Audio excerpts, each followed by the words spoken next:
আজ আমি একটা ফোর হুইলারের হাইড্রোলিক ব্রেকিং সিস্টেমে ব্যবহৃত একটি ব্রেক মাস্টার সিলিন্ডার, যেটি একটি টুইন সার্কিট মাস্টার সিলিন্ডার অর্থাৎ ট্যান্ডেম মাস্টার সিলিন্ডার, যেটি কীভাবে কাজ করছে সেটি আমি ব্যাখ্যা করার চেষ্টা করছি। এবং এর সাথে সাথে আমরা এর সাথে ভ্যাকিউম বুস্টার অর্থাৎ ব্রেককে কীভাবে হাইড্রোলিক ব্রেককে আরও প্রেসার দেওয়া যেতে পারে, আরও কীভাবে আরও তার ব্রেক ফোর্সকে বাড়ানো যেতে পারে, এর জন্য যে ব্রেক মাস্টার সিলিন্ডার হাইড্রোলিক অয়েলের পাশাপাশি ব্যবহার করা হচ্ছে সেটা আমরা দেখছি। তো চলো প্রথম থেকে শেষ অবধি দেখতে থাকো, আশা করি পুরো ভিডিওটা দেখতে তোমাদের খুব ভালো লাগবে। তো দেখো, এই ট্যান্ডেম মাস্টার সিলিন্ডার যে রিজার্ভার আছে, সেই রিজার্ভারে যে হাইড্রোলিক অয়েলটা ব্যবহার করা হচ্ছে সেটা হচ্ছে .3। এই হাইড্রোলিক ক্যাপের মাথাতেই সেটা লিখে দেওয়া আছে এবং যেটা আমরা ব্যবহার করছি সেটা .3। এই হাইড্রোলিক অয়েলের কালার এবং নতুন থাকা অবস্থায় তার একটা সেলফ টেম্পারেচার, এটা দেখে ওই ব্রেক অয়েলটা ভালো আছে খারাপ আছে সেটা দেখা যায়। ঠিক আছে, তো চলো একে একে আমরা খুলি।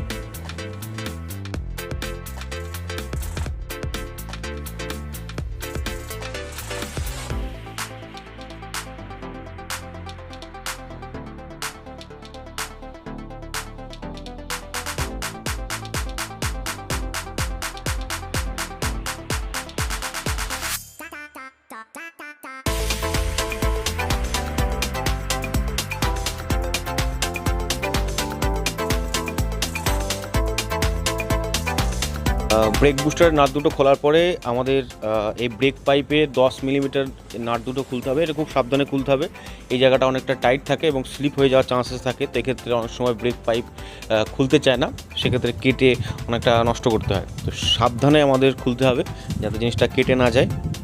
খোলার পর এটাও আমাকে মাথায় রাখতে হবে যে নতুন করে যখন আমরা আবার ইনস্টল করব, তো সেক্ষেত্রে যেন সঠিকভাবে টাইট করে এটা যেন বসে, কারণ এখান থেকে ব্রেক মাস্টার সিলিন্ডার থেকে হাইড্রোলিক অয়েল যদি লিকেজ হয়ে যায় তো সেক্ষেত্রে ব্রেক কখনোই আমাদের সঠিকভাবে কাজ করবে না এবং ব্রেক লাইনের মধ্য দিয়ে এয়ার বাবলস চলে আসার টেন্ডেন্সি থাকে।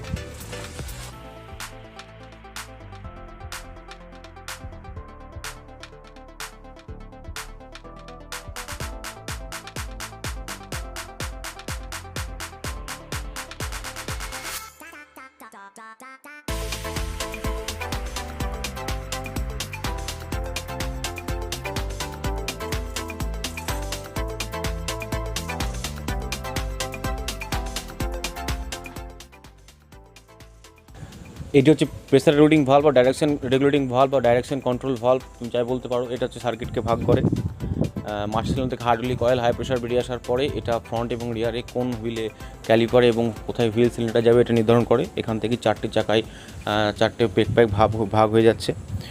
তো এরপরে দেখো কিভাবে ব্রেক প্রেশারটা জেনারেট হচ্ছে দেখানো হচ্ছে। হাত দিয়ে আমরা প্রেস করছি, এটা ব্রেক প্যাডেল সাহায্যে প্রেস হবে। তো এরপরে ওই লিঙ্ক রড ভিতরে গিয়ে দুটো পিস্টনস আছে, এই পিস্টনস আমরা যখন খুলবো এই অয়েল সিলটা রিমুভ করার পরে তারপরে আমরা বুঝতে পারবো। তো এর ভিতরে একটা লক আছে, সেই লকটিকে আমাদের ধীরে সুস্থে খুলতে হবে। এই লকটা খোলার পরেই প্রথমে একটা পিস্টনস পাবো। পিস্টনস পাওয়ার পরে তার সাথে একটা প্রথমে স্প্রিং, তারপরে আবার সেকেন্ডারি পিস্টন। এটা প্রথমটা প্রাইমারি পিস্টন, তারপর সেকেন্ডারি পিস্টন এবং তারপরে আবার স্প্রিং। এইভাবে আমাদের এই মাস্টার সিলিন্ডারের ভিতরে আমরা ডবল সার্কিটের দুটো পিস্টনস আমরা পাচ্ছি।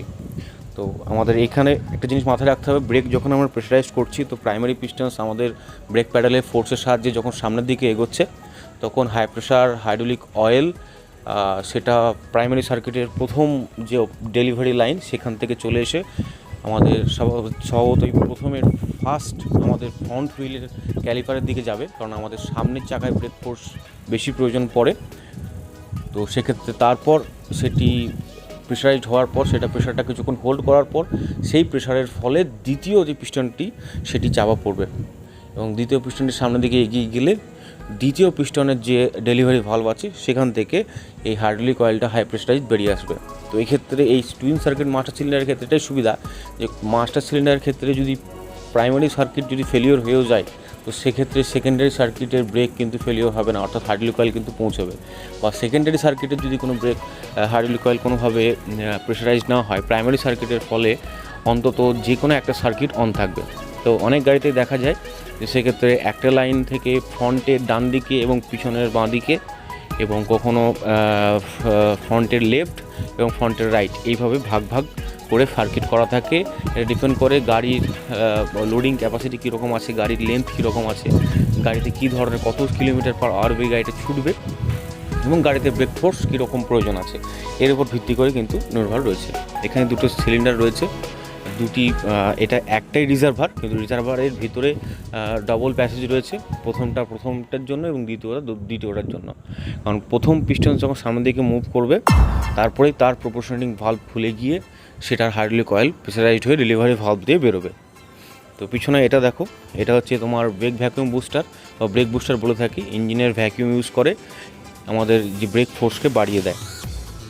ড্রাইভার যখন ব্রেক প্যাডেল প্রেস করার সাথে সাথে এই ভ্যাকুয়াম বুস্টার গাড়ি যখন স্টার্টিং হয়ে যাবে, স্টার্ট করার পর ইঞ্জিনের ভ্যাকুয়াম যখন এর মধ্যে আসতে শুরু করবে, ব্রেকটা আরও স্মুথ হয়ে যাবে, যাতে অল্প মাত্রায় ব্রেক প্রেশারেই যাতে খুব সুন্দরভাবে ড্রাইভার যাতে ব্রেকটা কন্ট্রোল করতে পারে এবং গাড়িটা টোটালি ভালোভাবে কন্ট্রোল হয়। বর্তমানে প্রত্যেকটা গাড়িতেই এখন আর সিঙ্গেল সার্কিট মাস্টার সিলিন্ডার দেখা যায় না। সিঙ্গেল সার্কিট মাস্টার সিলিন্ডার বলতে গেলে যেখানে একটাই পিস্টন একটাই লাইনকে সাপোর্ট দেয়, যেখানে টুইন সার্কিট থাকে না। তো আগে ব্যবহার করা হতো সিঙ্গেল সার্কিট, এখন সব টুইন সার্কিট মাস্টার সিলিন্ডার অর্থাৎ ট্যান্ডেম মাস্টার সিলিন্ডার। তো এক্ষেত্রে লাগানো নিয়মই রয়ে গেছে যাতে কোনো প্রকারের ব্রেক ফেলিয়ার কন্ডিশনস না আসে। তো একে একে আমাদের যেগুলি আনইনস্টল করেছিলাম সেগুলিকে আমার সুন্দরভাবে আমাদেরকে ইনস্টল করে দিতে হবে, তারপর আমাদের এই কাজটি সম্পন্ন হবে। তো আজকে আমরা এই ব্রেক মাস্টার সিলিন্ডার রিমুভ করার পর আমরা প্রত্যেকটা আইটেমসকে আমরা খুললাম এবং সঠিকভাবে আমরা জানার চেষ্টা করলাম যে এগুলো কি কাজ করছে এবং কি প্রবলেমসে হতে পারে এখান থেকে। তো মেনলি ব্রেক বুস্টার যদি কোনোভাবে ডিস্টার্ব হয়ে যায়, তো সেক্ষেত্রে ব্রেক বুস্টারের ভিতরের কোনো রকম ইন্টারনাল পার্টস চেঞ্জেসের কোনো ব্যাপার নেই, কারণ এটা পুরো প্যাকড ইউনিট, এটাকে পুরোটাই পাল্টে দিতে হবে। মাস্টার সিলিন্ডারের ভিতরে যদি এই অংশগুলি খারাপ হয়, তো সেক্ষেত্রে ইন্ডিভিজুয়াল প্রত্যেকটা ইউনিট বাইরে থেকে আমি চাইল্ড পার্টস আমি পরিবর্তন করতে পারবো। তো মেনলি এখানে যে সমস্যাটা হয়, মাস্টার সিলিন্ডারের পিস্টনসগুলো দীর্ঘদিন চলার পর এগুলো ক্ষয়ে যায়, বারবার ব্রেক প্রেশার অ্যাপ্লাই করতে করতে এগুলো নষ্ট হয়ে যায়। মেনলি আমরা দীর্ঘদিন পর ব্রেক অয়েল পাল্টে দিই। এবার সঠিক সময় যদি সঠিক ব্রেক অয়েল যদি ব্যবহার করা না হয়, অর্থাৎ .3, .4, যে মাস্টার সিলিন্ডারে .3 বলা আছে সেখানে .3 এবং যেটাতে .4 বলা আছে সেই .4 যদি আমরা ইউজ করতে পারি, তো সেক্ষেত্রে এই পিস্টনসের ক্ষয় কম হয়। এবং এই পিস্টনস যদি অতিরিক্ত পরিমাণ ক্ষয়ে যায়, তো সেক্ষেত্রে ব্রেক প্যাডেল বসে যাওয়া, অর্থাৎ ব্রেক প্যাডেল চাপলে প্যাডেল রিটার্ন না আসা বা খুব পরিমাণে ব্রেক হার্ড হয়ে যাওয়া। তো মাস্টার সিলিন্ডারে ব্রেক অয়েল চেঞ্জ করার পরেও বা পুরো লাইন চেক করার পরেও যদি সমস্যা থেকে থাকে, তো সেক্ষেত্রে মাস্টার সিলিন্ডার খুলে প্রত্যেকটা পার্টসকে ওভারহাউলিং করতে হবে। এবং এই ব্রেক রিজার্ভারের ওখানে একটা তারের মতো অংশ দেখতে পাচ্ছ বারবার করে এদিক ওদিক ঘুরছে, এটা আমি প্রথমেও দেখার চেষ্টা করেছিলাম। তো এটা হচ্ছে ব্রেক অয়েলের যে লেভেল, যদি ব্রেক অয়েল লেভেল কোনো কারণবশত নেমে যায়, তো সেক্ষেত্রে যেহেতু ইঞ্জিন অয়েল শেষ হয়ে গেলে যদি গাড়িতে ফিউল শেষ হয়ে যায়, যেমন ফিউল লেভেল ইন্ডিকেটার থাকে, তো ড্রাইভার যেমন বুঝতে পারে ফিউলটা নিচে নামছে। তো ব্রেক অয়েল যদি নেমে যায়, তো ব্রেক অয়েলে তো আর কোনো লেভেল ইন্ডিকেটার ড্রাইভার ড্যাশবোর্ডে ইনফরমেশন দেওয়া থাকে না। কিন্তু যদি বাই চান্স কোনো কারণবশত ব্রেক অয়েল লিকেজ হয়ে যায়, তো সেক্ষেত্রে ড্রাইভারকে ওয়ার্নিং দেওয়ার জন্য বা ব্রেক সিস্টেমে কোনো ফেলিয়ার্সের জন্য এটা একটা ব্রেক লেভেল সুইচ দেওয়া আছে। এই ব্রেক লেভেল সুইচ নির্দিষ্ট পরিমাণ ব্রেক লেভেল মিনিমাম লেভেলসের নিচে নেমে গেলে অটোমেটিক তোমাকে পার্কিং লাইট, অর্থাৎ যে হ্যান্ড ব্রেক টানলে যে লাইটটা জ্বলে ওঠে সেটা কিন্তু জ্বলে থাকে। তো অনেক কেসেসই দেখা যায় যে অনেক সময় পার্কিং ব্রেক দেওয়া নেই বা হ্যান্ড ব্রেক দেওয়া নেই, অথচ পার্কিং ব্রেক জ্বলছে। তো অনেক সময় এই সুইচটাও খারাপ হয়ে যায়, অর্থাৎ ব্রেক অয়েল আছে তবু লাইট জ্বলছে। তো সেক্ষেত্রে এই সুইচটা খুলে পাল্টে দেওয়া যেতে পারে। সঠিকভাবে আমাদের যেগুলো আমরা খুলেছিলাম প্রপারলি আমাদেরকে ইনস্টল করে দিতে হবে, দেখতে হবে যাতে প্রপারলি ব্রেক পাইপগুলো সঠিকভাবে টাইট হয়ে বসে এবং তারপর এটিকে আবার পুনরায় গাড়ির যে অংশে লাগানো ছিল সে অংশের সাথে ফিট করে দিলেই আমাদের ব্রেক বুস্টার বা ব্রেক মাস্টার সিলিন্ডার কাজ করতে শুরু করবে। তো ট্যান্ডেম মাস্টার সিলিন্ডার এই কারণেই, কারণ ট্যান্ডেম মাস্টার সিলিন্ডার মানে যেখানে আমাদের টুইন সার্কিট মাস্টার সিলিন্ডার, এটা আমাকে ভালো করে মাথায় রাখতে হবে। আর সিঙ্গেল সার্কিট মাস্টার সিলিন্ডার যেমন আমাদের টু হুইলারের যে হাইড্রোলিক ব্রেক, সেখানে যে মাস্টার সিলিন্ডার ব্যবহার করা হয় সেখানে সিঙ্গেল একটাই পিস্টনস দিয়ে একটাই হুইলসকে ধরানো হয়। তো সেক্ষেত্রে যে ব্রেক ফোর্স বা যে ব্রেক প্রেশারের রিকোয়ারমেন্ট সেটা একটাতেই ফুলফিল হয়ে যায়, কিন্তু ফোর হুইলার যেহেতু ভারী, সেক্ষেত্রে রিকোয়ারমেন্টস ফুলফিল হয় না। সেক্ষেত্রে আমরা এই ধরনের মাস্টার সিলিন্ডার্স আমরা ব্যবহার করে থাকি। তো তোমার গাড়িতেও যদি এই ধরনের কোনো সমস্যা হয়ে থাকে যে ব্রেক প্যাডেল হার্ড হয়ে যাচ্ছে বা ব্রেক প্যাডেল খুব সফট হয়ে যাচ্ছে, ব্রেক প্যাডেল রিটার্ন কম আসছে, তো সেক্ষেত্রে তুমি অবশ্যই ব্রেক অয়েলের লেভেল ফার্স্ট চেক করো। কারণ ব্রেক অয়েলের যে রিজার্ভারটা সেটা ট্রান্সপারেন্ট, বাইরে থেকেই দেখা যায়। সেই লেভেলের ম্যাক্সিমাম মিনিমাম লেভেলটা চেক করো।